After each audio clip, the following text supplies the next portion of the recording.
观众们平安，欢迎收看 TBS 新闻大白话，我是王浅秋。首先介绍这一节跟我们去讨论国际国内议题最新话题的来宾，第一位是国际政治专家赖岳清老师。主持人好，观众朋友大家好。国际战略学者林玉芳，大家好。前空军总副司令张延廷将军，主持人好，大家好。国际的议题，当然，俄乌战争还在如火如荼的进行，这个战事已经烽火蔓延，死了多少的人？但现在还没有要停下来的迹象吗？俄乌战事被形容再下一城。昨天是乌克兰的开学日，俄罗斯又轰了35枚飞弹，23架无人机狂轰基辅。那同时，除了基辅之外呢，看到顿内茨克也同样的有各种的攻击，马上在这个红军村这里很快就要靠近了，各种这个附近的轰炸跟攻击没有停过。那还好说成功拦截22枚，所以在学校的部分伤亡还没有那么严重。但是这样的战事跟战火显然是没有要停的意思，而乌军呢就要这么撤了吗？怎么意思呢？就是说有一个说怀疑是不是有阴谋啊？那在战地顿内斯克这里这附近占地200平方公里，最近俄罗斯的推进非常顺利，一下子15个村庄啊，几百公里的推进，就直接进到了即将就要到红军村了那这3天几乎没有任何抵抗的情况之下，怎么回事这么轻松？当然，就有一个外媒的凤凰电视台的报道认为说，俄罗斯担心是不是一个陷阱跟圈套，故意在放空城计吗？那泽连斯基记者表示，西方这个时候再度的喊话。赶快允许他们，不只要允许他们远程的攻击武器去攻击俄罗斯本土，还要让他们可以实际越来越多的武器可以来攻击。这武器还不够，再多来一点。因为这一波一波的这个飞弹导弹的攻击，波兰说话了。波兰外长说，这个时候无论北约反不反对只要飞弹通过波兰的领空，那就应该把他们击落。这是有责任在俄罗斯把飞弹打到乌克兰之前，就一定要帮忙把它打下来的。那甚至有个调查是超过一半的波兰人都支持军方这么做。而普京呢，这次第一次在受访媒体的时候，点出了乌军这次跑到这个俄罗斯本土去攻击的目的是什么？他认为乌克兰是为了阻止乌东战事去奇袭了库斯克。然而现在呢，对于俄军前往顿内茨克就这块地方的时候，反而不是200公尺、300公里。公尺，而是以平方公里来计算的，所以这样的做法根本没有办法阻止实际在乌东这里的推进。所以俄国还有一个动作是一直被好几次各种的报道都跟核武有关。那这次的报道是什么？是路透社，他说有2名美国研究人员表示，从卫星找到了所谓的9M370这个武器在俄罗斯部署的地点，这是一种新型的核武巡航导弹，被普京捧为无敌。无敌是什么？射程无上限，那也没有办法被其他的防卫武器拦截，有这么厉害？那是核动力飞弹现在正在蠢蠢欲动吗？这个是来自路透社的报道。而乌克兰入侵俄罗斯领土之后，永和国家不会遭到攻击的理论因此失效吗？那乌克兰现在攻进去的人到底现在是困境，还是下一步该怎么办？普京公开讲在必要的时候，俄罗斯的核政策是可以修改的。虽然过去跟西方曾经有一个共识，对于核武的使用是有节制的，但现在他认为是不是到了修正的时候呢？而普京到蒙古去受到了很大的关注。出访之前他特别讲新闻自由是他支持捍卫的耶。他说，指责西方去迫害了俄罗斯的记者，也因此呢，他也立刻把一批美国的记者给赶出去。所以普京甚至到了这个我看到下飞机凌晨我们的画面他到了蒙古的画面，蒙古共和国的画面，受到了盛大的欢迎。他甚至在很多的场合主动讲说，我家小朋友会说一口流利的中文，一直在跟中国的关系建立更深、更友谊的这样子的氛围。但其实到蒙古去这件事情受到关注是什么？国际刑事法院 ICC 这个蒙古也是缔约国之一。那根据他们的决议，就是如果普京出现在他们的国家的话，应该要立刻逮捕的。但蒙古有逮捕吗？没有，不但没有，而且盛大的欢迎。当然，普京的目的是为了天然气的管线要在俄罗斯这里西伯利亚力量2号。有没有可能进一步推展？看起来是双方都很有意愿，而这个时候乌克兰很愤怒就痛批蒙古国应该把战犯抓起来。所以本来当然普京是很有把握才会往这个国境走去嘛。那当然，欧洲 ESG 基金从俄乌战争以来，我们观察到一个数字，哇，军工业持股涨翻啦，一直持有一直涨。所以俄乌战争以来，谁获利最大呢？当然是欧洲、美国军工股啊，赚钱赚翻了啊。所以苦的是谁？当然是还在打仗的乌克兰、俄罗斯的人民。接下来我们来看看，先请赖教授。乌东地区的战况对于乌克兰确实很不利啊。泽连斯基他本身的战术目标没有达成，因为他往这个库尔斯克的攻击，他把他的主力部队往北打，他希望说能够吸引住俄国在乌东地区顿涅茨克这个地区的军队往北走，没有成功，没有成功。现在的情况这个对乌克兰怎么办？兵力不够，而且他的底下的将领非常的不满对于泽连斯基不满，对于他的总司令不满，都已经发出他们的强烈的这种不满的声音。那怎么办？目前您提到的有关于他们俄国打进去以后，发现怎么会是空城？他们一般判断就是乌军很有可能把北部的几个乡镇的原来的防卫线的军力调走，移到红军村这个地方，就是红军城了。那因为红军城是一个战略要地，我们一般来讲就是5路1铁的一个战略要地，交通要道。这个交通要道，如果你一控制下来的时候，会使乌克兰的对于前线的补给品就送不上去了，因为它那个地方也是一个这个补给站，也是一个军需物资，包括弹药、武器的一个堆放弹。所以它如果一旦控制住以后，对乌军是非常的不利，不管往北、往东、往西、往南，都各方面都是如此。所以我觉得对泽连斯基来讲，他的压力是越来越大，因为他内部里面也承受的巨大的这个军队里面对他的不满的声音。他也希望说，在这一次去联合国这个出席大会的时候能够跟拜登见到面。预估拜登可能会跟他在联合国这个地方或者是他去参加联合国大会完了以后，那到拜登那边去华盛顿跟拜登有所见面，来提出他所谓的胜利计划。不过胜利计划看起来也可能很难胜利了因为以目前的这个乌克兰的情况来看，是处于很不利的一个地步另外，您提到的普丁到蒙古国，这个引起了大家的高度关注。这个最主要是这样子，因为美国也一直在争取蒙古。布林肯前脚才离开蒙古，他还宣布说，虽然中国大陆是他不可搬离的邻居，但是他更愿意跟第3个邻居，也就是遥远的海的另外一端的美国建立更紧密的关系。对普丁来说，如果他要远东政策要往东部里面发展，蒙古一个这么大的一个地方卡在这个中间，对普丁是不利的。为什么？因为像中欧班列要经过这个蒙古，像您刚刚提到的天然气管，是本来西伯利亚2号线是要穿越蒙古，但是大陆这边是有意见的，那么哈萨克也一直在争取，所以目前西伯利亚2号线很有可能是经由哈萨克再进入到中国大陆，但是普丁还是希望按照原来的这条线，所以可能就不再叫做西伯利亚2号线了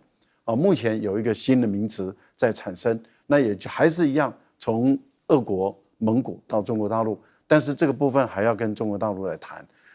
普丁还想再打造另外一个就是观光旅游线，也就是18世纪中国的茶进入到圣彼得堡，是俄罗斯的圣彼得堡的这条茶道，他也希望把它变成一个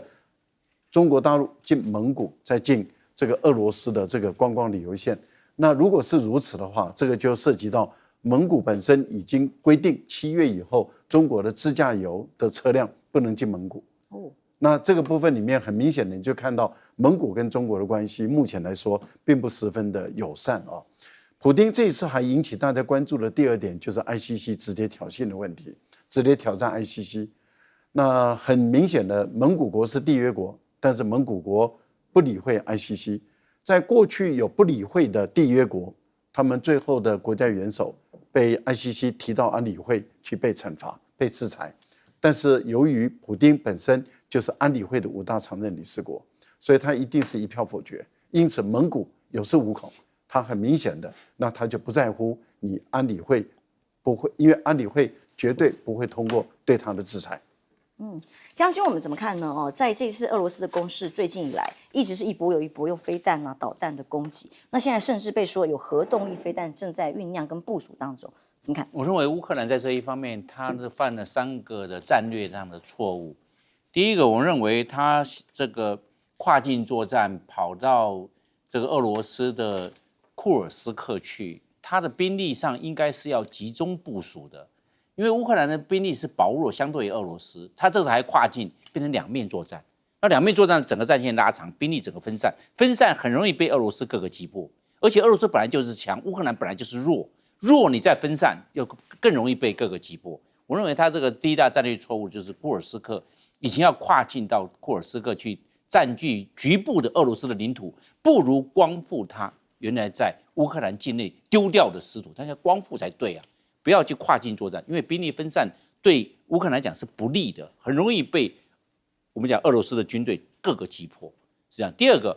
乌克兰到现在目前为止，它的空权掌握有限。它本来西方国家包含从比利时过来的 F-16给他，包含训练的飞行员，结果他现在空权还没办法完全掌握，仍然在俄罗斯的手上。那既然空权的恢复是有限的，那整个来看，在整个乌东的战场的主动权是掌握在俄罗斯手上，所以乌克兰拿这个没有办法。我们看俄罗斯面对乌克兰虽然有 F-16，但是问题是量太少，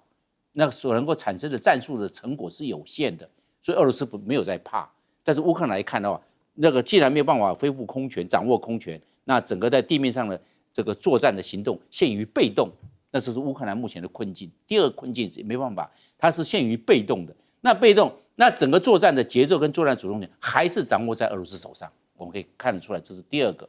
这个乌克兰这方面的短板。第三个短板就是说，乌克兰的它的这来本来是要我们讲的跨境作战的话，到库尔斯克的话是想要围魏救赵，奇袭，对，想要对奇袭嘛，达到一个效果，围魏救赵，让俄罗斯抽兵疏解结果没有，不但没有围魏救赵了，变成了他围魏了，但是丢赵了。为什么？刚好这个时候空虚，刚好俄罗斯刚好利用这个长驱直入，一直向西攻到快到攻下这个红军村了，变成这个状况了。换叫围魏救赵，整个策略是失败的。而且啊，两个补给线，你本来补给线呢只有一个，现在补给线分两个，一个是在乌东地区，另外一个不要忘了，这个攻入俄罗斯境内的库尔斯克也要给他，那你变成两边都要分了。你的作战的资材、作战的武器装备都不够了，你还要分2份，你这样的话国力更分散。那分散的话，刚好俄罗斯他在库尔斯克火力也弱，变成这个乌克兰在乌东地区的火力也弱，刚好俄罗斯一个个来收，那变成我们讲这个乌克兰在整个的战略的规划上啊，是有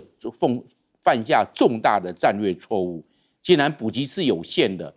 作战资源是有限的，还要再做分散，兵力也是有限的，所以现在我认为俄罗斯不要去怀疑，就是说，是不是有空城计啊？不是空城计啊，乌克兰现在是空人计，没有人，是真的没人了吗？没有人是空人计，不是空城计啊，是真的没有人了，你就大胆的前进吧，你只要小心一点，不要被那个乌克兰所埋的地雷炸到就好了。他可能有雷区，只要注意到，只要是没有雷区就去战吧，因为现在乌克兰缺的是火力，还有最重要的，乌克兰缺兵，这是他目前没有办法解决的问题。对，委员，所以泽连斯基一直喊话，要西方再多一点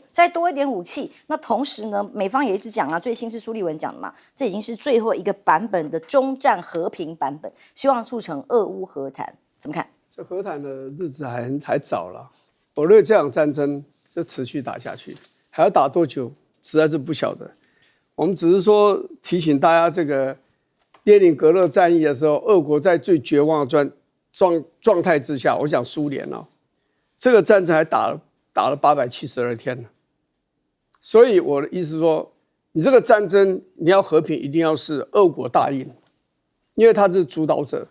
他如果不答应，这个战争不会终止。阿富汗他早就打不赢，他还撑了10年。好，所以也就是说，这个战争一定会继续下，而且会越打越恶劣。用英文讲就 ugly， 就越打越残酷，越打越不择手段。好，攻击医院啊，攻击学校啊，这些全部都会出现的。所以这个是一场非常漫长的一个战争啦。那他严格讲起来，俄军的情势也有它不好的地方。你看他的好不容易拿回来的克里米亚，现在俄国不敢在上面布置大军。你看去年黑海舰队的总部在克里米亚就被他用长城的武器给打中了，里面死了不少人。他的莫斯科更早的时候，他的黑海舰队的旗舰也被打掉。他连潜舰在修理也被打掉，就前一阵子的事情。所以黑海舰队现在剩不下几条船了。这个也就是说，为什么他对乌东的攻击不能停下来的原因。即使你打到我家里来，那个克尔斯克你打进来了，我还是不能停的原因，是因为这是他唯一比较明显的收获，可以跟俄国人交代的地方就是乌东。比较顺利的战争就在乌东，所以他不能停下的原因在这个地方，否则你怎么办？到最后就是要和谈的时候，就像下围棋一样，大家清算这个台面，要看你占了多大的面积嘛，你占了多少目嘛。所以他的乌东是他现在唯一比较可观的这样的一个胜利的一个棋盘，所以他这个地方他一定会继续打。那这个地方当然就是刚刚他们这个我们副司令刚刚也讲过了。就所谓的冯娟村这个地方是一个很重要的一个后勤补给基地。乌军要他攻打乌东的所有的后勤补给的来源，大部分是从克尔斯克这个地方运送过来的。你这个如果被打掉了，那这个坦白讲，这个未来的乌东的战争，大概他就会更加辛苦。所以看得出来，以后的乌东那2个省，大概就俄罗斯就要发尽多少力气，要完成占领。然后这个时候才有可能大家坐下来谈，而且我认为克里米亚他也不会放松。那我要讲一件事，就是说这个战争未来的这一阵子会打得非常的惨烈。为什么？因为泽连斯基马上要到美国去了，他要见拜登总统，要看现在的民主党总统候选人 Harris， 也要看川普。他要带一个他自己所谓的胜利的作战计划去，要告诉他们我一定可以打赢，只要按照这些我的这个蓝图，然后你提供我长射程的武器，我就会打赢。那在这以前，他就要证明他有能力打赢。所以克尔斯克为什么要打？泽连斯基自己的讲法，我要给拜登一个信息我们是可能打赢的所以这个战争会加紧，而且会冲突的更加厉害。就是我还是一句话就是战争实在带给人民太多的惨痛，但是也看不出它有立即停火的这样的一个曙光的出现，也是没有的。是，接下来看看抗中对美国来讲是势在必行因为现在选举嘛，那选举的脚步越激烈当然就抗中目前为止都还是如此的这个全力来做。在亚洲的部分，日本跟韩国一直都他是小老弟左右手，但日媒报道有一件有意思的事情是，中国大陆已经有打算要改善跟日本的关系吗？因为日本主动的表示，这个是由二阶俊博去表示的这个友好的议员联盟说，我们想要跟你们借熊猫用这种友谊动物保育的概念来推进双方的关系。从之前核废水之后的冲突跟决绝，现在是不是有可能王毅公开表示之后产生的变化呢？尤其是还要早日访问日本，也是公开所讲出来的话，所以中日的关系看起来有所缓解跟改善吗？而还有琉球一个大学的研究准备要成立中国首座的辽宁这里首座的琉球研究中心。港媒就认为啦，这一方面就打琉球牌牵制日本。那去年6月的时候，习近平曾经考察过中国国家版的这馆随后日本冲绳这里也7月随团赴陆，所以也到北京琉球这里祭祀先人，有各种的中日的关系。日本是在炒作台湾有事，还是真的愿意协助台湾呢？那传出来，中国大陆警告日本不要扩大晶片限制，因为美方要求欧洲、其他的国家一起来进行中国的晶片管制，要扩大。但 Bloomberg 的报道是，因为这个威胁让日本产生了一个很为难的境况，因为如果中国进行严厉的经济报复，它已经扬言了的话，日本将会面对更严峻的挑战，加上拜登任期已经快要结束了，而岸田文雄也已经不会再连任，所以知情人士说，丰田汽车私下就跟日本官员拜托请求啊，如果日本持续这些动作的话，中国大陆会通过削减日本汽车生产所需要的矿产供应的话，那他们的灾难也就会来了。还有中国大陆跟日本的冲突呢，从这个海上啊、陆上啊。海领空啊，都有一直不断的发生。例如在7月的时候，当日本有护卫队2月号啊，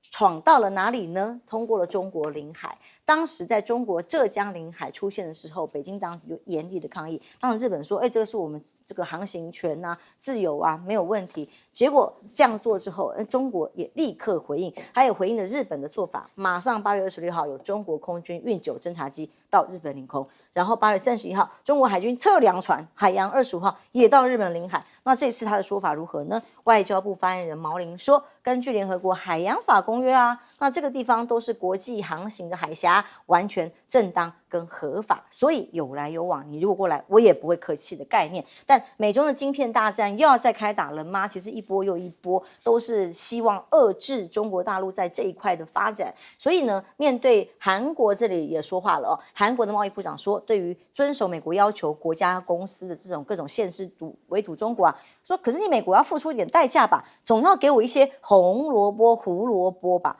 那我们才会有助于政策被接受啊。那没有奖励，只是要我一直围堵，我们损失是甚至崩坏是自己的产业结构。韩国可不见得会买单。那当然，手机晶片是一个关键。最新大家很关注哦，9月10号要举行的秋季新品发表会，华为、苹果同一天。而这一天呢，当然我们昨天讨论，最新消息说3折手机要出现要问世吗？可大家其实更关注的是。Mate 70啊，因为上次60上市的时候，哇，销售额跟量啊，当然都很大。那3手机这个价格听起来比较高贵一点，所以呢，跟 iPhone 之间的竞争有没有可能有更高的升级？科技战大家也很关注。那较劲意味这么浓呢？华为是预防苹果独占市场，也特别挑了同一天上市吗？而台积电，日本的报道是说，已经拆解华为手机，发现里头的晶片技术只落后台积电3年。因为过去呢一直说，落后10年啊、15年啊，甚至20年，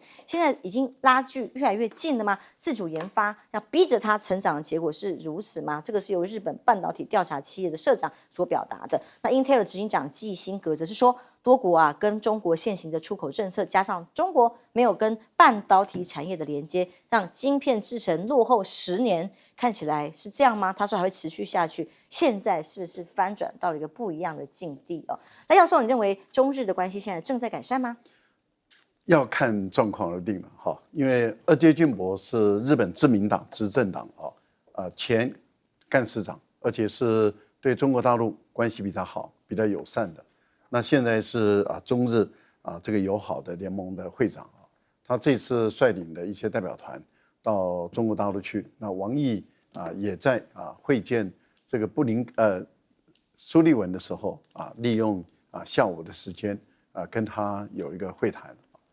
那会谈的时候，当然二阶俊博提出来，就是说因为他们有2只熊猫生病了，要送回中国大陆去了，那他希望再跟中国大陆借2只。王毅很爽快的就答应了。只有我们是送的，他们都是借的。他们是借的，就台湾可以其他的都不行因为大陆把两岸之间就当成一个家人嘛那所以既然都是一个家人，那在台湾当然就住在家一样嘛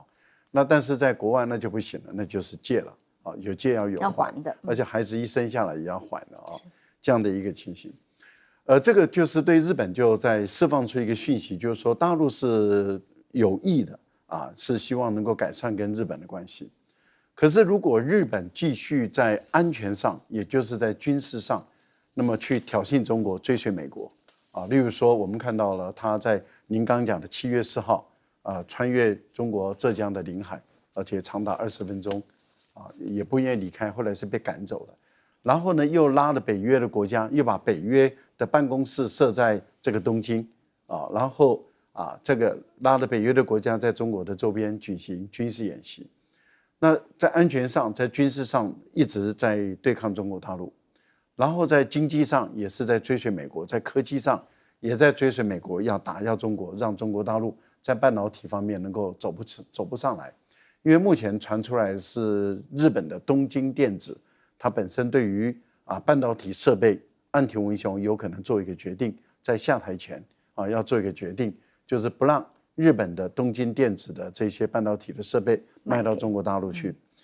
那换言之，也就是说，对于大陆来说的话，如果日本在科技上、在经济上、在军事安全上还是要打压中国的话，那中国大陆绝对会反手，而且这个一反手绝对不会手软。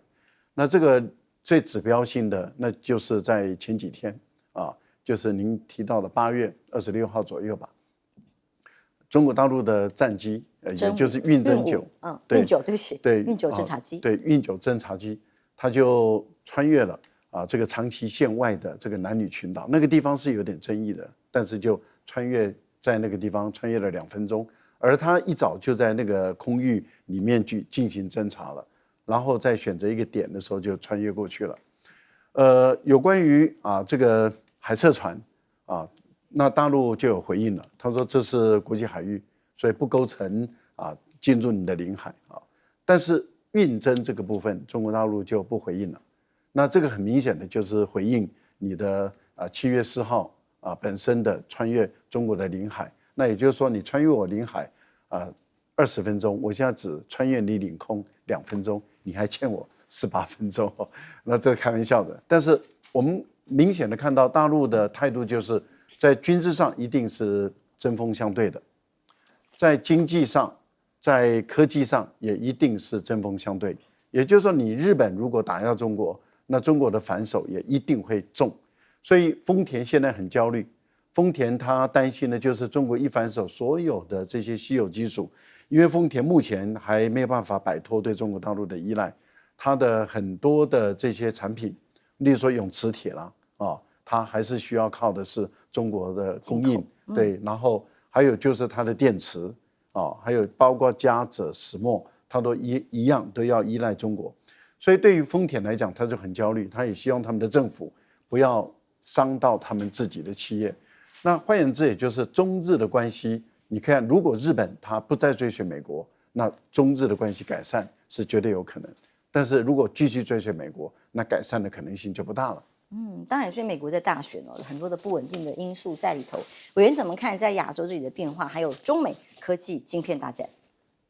中日就同时出现在这个东亚的这个狭窄的这个空间里面了。所以你看过去的这种历史双方的关系这个斗争的时候是比较多的那所以呢，怎么去处理这样的地缘关系大概都是东京跟北京都是很伤脑筋的。那我觉得最伤脑筋的部分是东京的外交的自主权是很少的，所以美国在掌控它了。美国在全世界，你去看，有人说它有几十个海外的基地，但是大大小小算起来是750座美军基地。美军驻扎在海外人口最多的地方就在日本，有5万多人。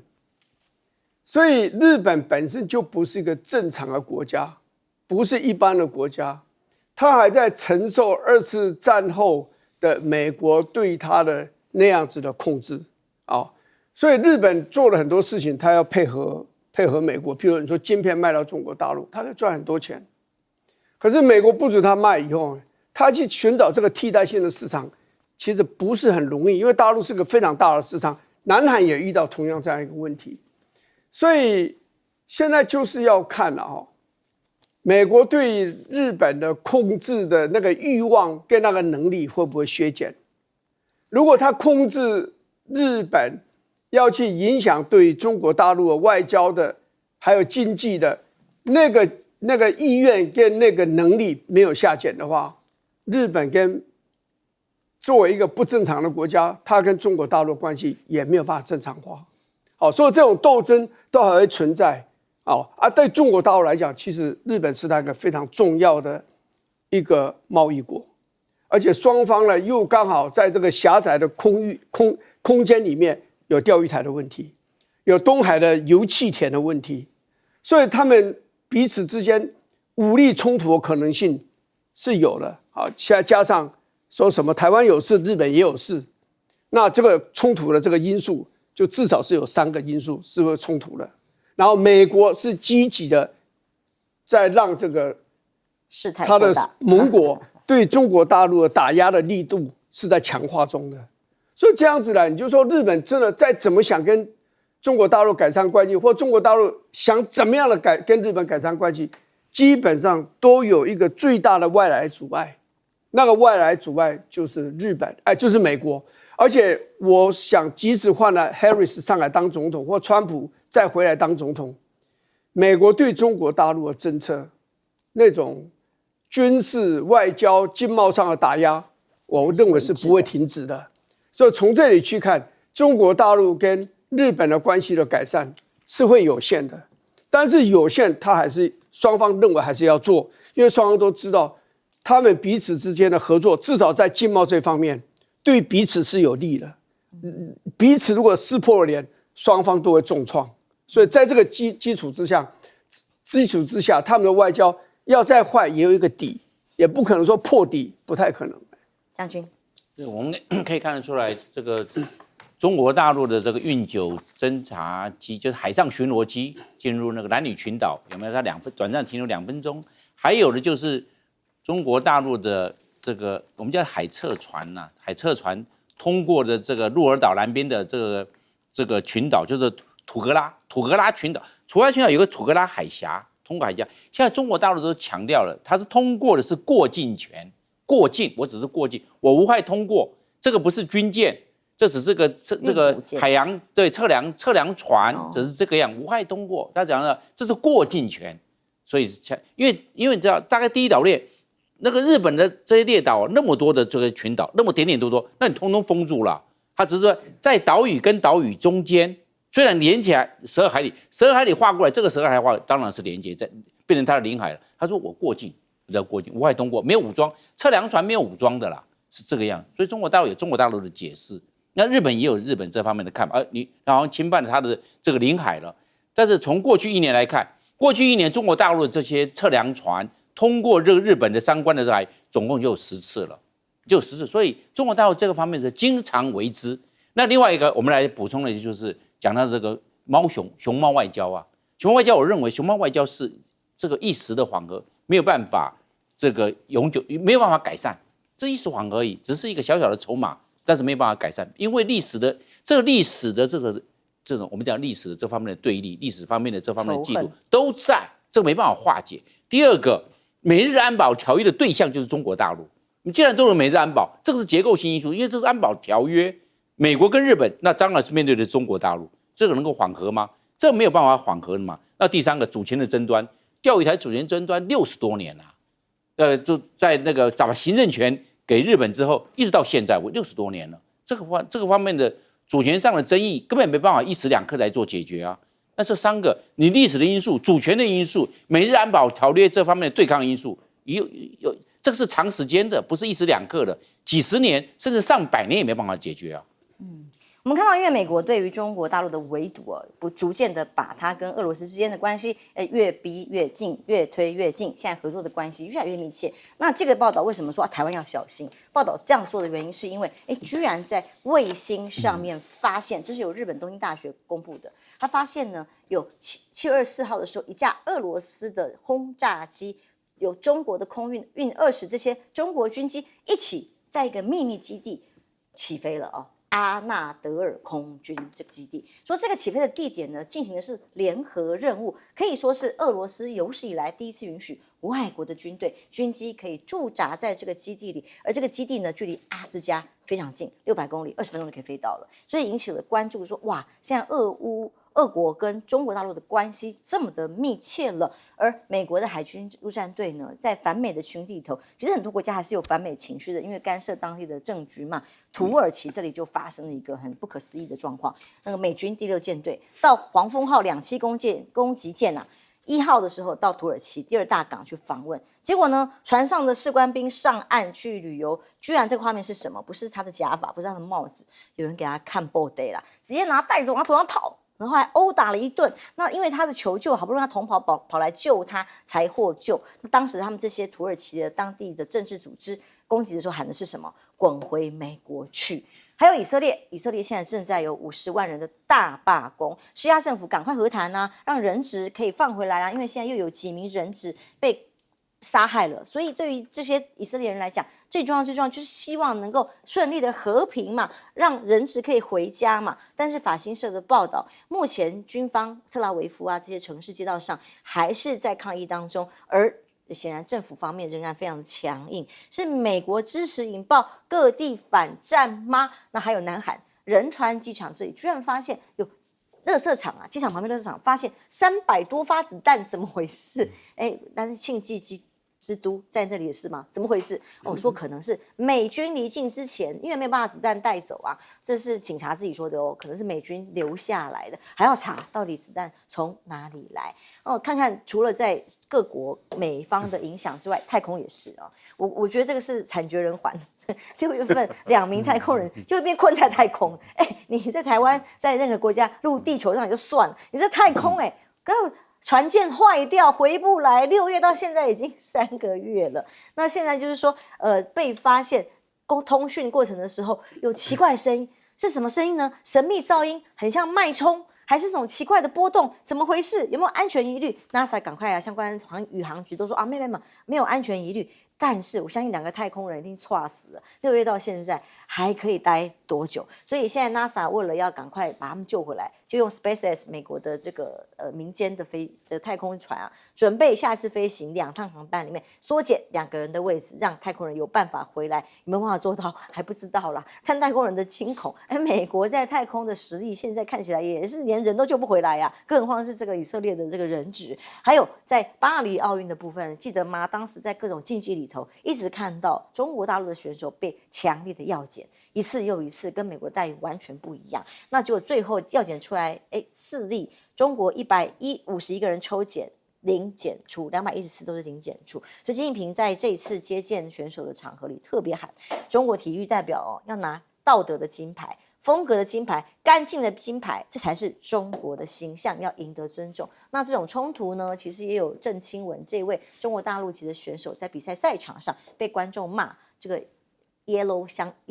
banana， 我说他黄香蕉，他立刻回，我会打败你 ，I beat you。所以像这样的仇恨在国与国冲突，台湾我们也看到，这样两岸之间到底有没有必要呢？而美选的紧绷，当然9月11号在台湾时间上午就会有第一场的总统大选的辩论会。这次贺锦丽跟川普的辩论会如何，大家都在关注。但目前的民调呢，根据最新的调查是 Fox 频道跟其他的这个媒体还有调查单位一起做出来，是说目前最新的摇摆州里头，2人在7大关键摇摆州3胜3负1平手，很难说会怎么样的结局不过芝加哥发生了一个很惊悚的案件，一早5点多，居然有人持枪在地铁的列车上直接枪杀乘客，3个人当场死亡，都还在深睡嘛，5点多早晨啊，就送医之后有1个人当场不治，枪手被逮了啦。但真的是枪支泛滥的美国，对于选情来讲，更关心的是民众的安全吧。赖教授，先看看在这个国际上太空发生这么多状况，可能都反美的情绪。对，这是7月间发生的事情7月当时中俄的这个战略轰炸机联合的到阿拉斯加去巡逻，这个时候当然就引起了美国他们的高度的关注虽然美国他说他没有进入领空，而且呢是穿越了防空识别区，可是防空识别区并不是国际公法的规定，然后所以它是虽然在经济海域里面，但是呢它没有违反规则。不过为什么美国那么在意？是因为这种战略轰炸机可以在比较远的地方对于美国的本土发动攻击所以对美国来讲，它的压力就很大，他们就一直在研究一件事情。研究什么呢？就是中国的战略轰炸机到底从哪里起飞？如果是从本土起飞的话，因为这款轰6K 它的作战半径大概在5000公里左右，那要飞到这个阿拉斯加，你等于是要经过空中加油。结果他们发现并不是从中国的本土起飞，而是在于俄国跟阿拉斯加的交界的地方的一个机场。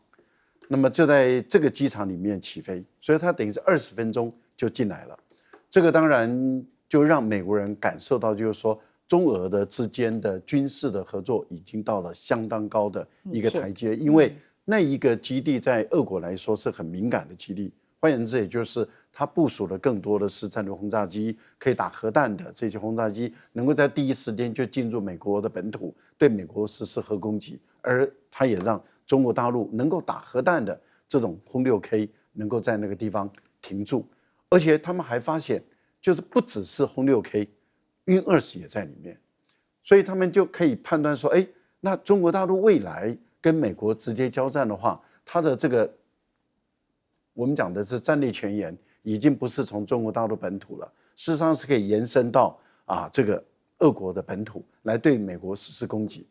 另外还有一个地方也引起他们关注的地方是在于中俄之间的海上舰艇的就是军舰的联合巡逻，也到了阿拉斯加这个外海，而且进入经济海域。那当然美国还是说他们依照规则，然后他们也都是遵守规则，没有问题。但是还是一样引起他们的关注，他们发现大陆的这个战舰它并不是从本土，而是从海参崴，从海参崴跟俄罗斯的战舰里面进来。后来中国大陆自己又组织自己的4艘战舰进入阿拉斯加这个地方来进行这个联合巡逻。那未来会成为一个常态，就大家都知道1年可能会走1次、2次，甚至3次，按照需要。那么美国到中国的边界走多少次，可能慢慢的中国大陆到美国的边界走多少次，这个就变成一个常态了。但另外一个部分里面就是说，既然战机可以延伸到这么远，那以后就不一定只是在阿拉斯加这个地方巡逻，也可能再往南走，经过加拿大，再往这个西雅图，往这个另外一个例如说往洛杉矶、旧金山的方向来走，这也不能排除了。例如说有经过空中加油的话，也可能再往南走。那这样的话，等于是美国的整个全境也已经进入了中国大陆跟俄罗斯的联合的巡逻的航线。那这个对美国过去他一直在强调一点，就是本土不受攻击的神话，事实上已经破了嘛。因为这种战略轰炸机它本身基本上是有突穿的一个能力的。好，所以对美国来说的话，它确实是困扰了以往是没有问题，现在开始有问题。另外，您刚刚提到了，就是说，土耳其它是北约的成员国，对呀，所以跟美国是盟国，军事上的同盟国。美国的军舰到土耳其去停泊，而美国的军人上岸去度假，结果被盖布带这样殴打。这个又让我们感受到一件事情，就是说，在反恐很激烈的那个时代，穆斯林世界的仇美的情绪。那个时候我记得我那时候在法国读书，我们恐怖主义的攻击很厉害，而穆斯林世界对美国是非常的仇恨。这种情绪因为以哈的战争，美国硬挺以色列，看起来这个情绪有在上升的这个现象，这个对美国坦白说是不利的。因此，以哈尽快的结束战争，反而符合美国人的利益。我们休息一下，马上回来。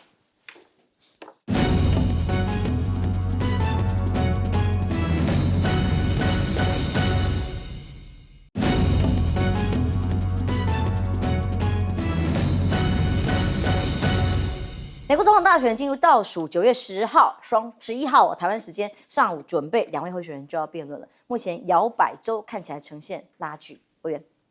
这样子就是说摇摆州现在真的是双方拼得很厉害，即使领先对方的那个数字也很低，都在误差值范围之内。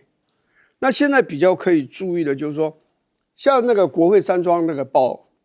他们每天做，那手笔很大，每天做，那大概都领先4个百分点。好，有时候还不到4个百分点。但是你最近有个最新的民调，大概是 ABC 他们做的，就是说，如果你问一下，就是成年人有投票权的人，那大概 Harris 就是贺锦丽大概领先川普4个百分点。但是你如果做说可能去投票人，就加上投票的意愿就放进去了，那这个领先的幅度就增加到6。这个6%就有意义了。你说4%还跟误差值没有差很远，但是6%就真的会有意义。反正现在整个看起来是没有错，就是 Harris 的所有的民调里面整个来看是比较领先。但是值得警惕的一件事民主党的这个代表大会以来到现在，贺锦丽的民调的增长有限，这个就会是一个警讯。通常，这个像一个两党之间完成这个总统提名人那个全国性的那个代表大会办完了以后，那个民调会有很大的这个往上冲，会有那个加速造势的效果，这个效果会出来。但这次看起来没有那么大，没有那么大，尤其结束以后到现在变化没有太大，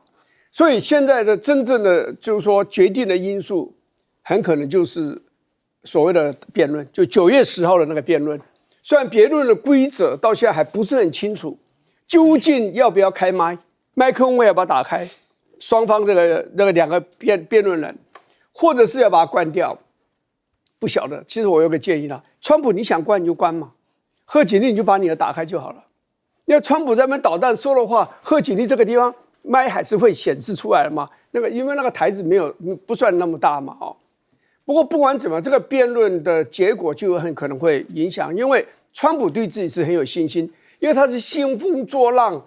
尖酸刻薄，这是他的专长。但是这个对选民吸收选民的眼睛也有吸睛效果的。啊，所以一般认为就是说，这个辩论的话，川普是一定要举行的，只是要开麦还是关麦，目前双方大概还没有达成协议。毕竟上次拜登是辩论完就对，但是你要问我了，我是从头到尾我都认为这个贺锦丽会赢，很重要的原因是，刚好我认为他会赢的因素就是有朋友们认为他会输的原因，黑人、妇女女性，而且还有什么印度裔这些，我认为这个所谓的少数政治他会赢的，我猜的没错。最近他的美国妇女的领先的幅度，贺锦丽已经超过10%了。是，好，休息一下，马上回来。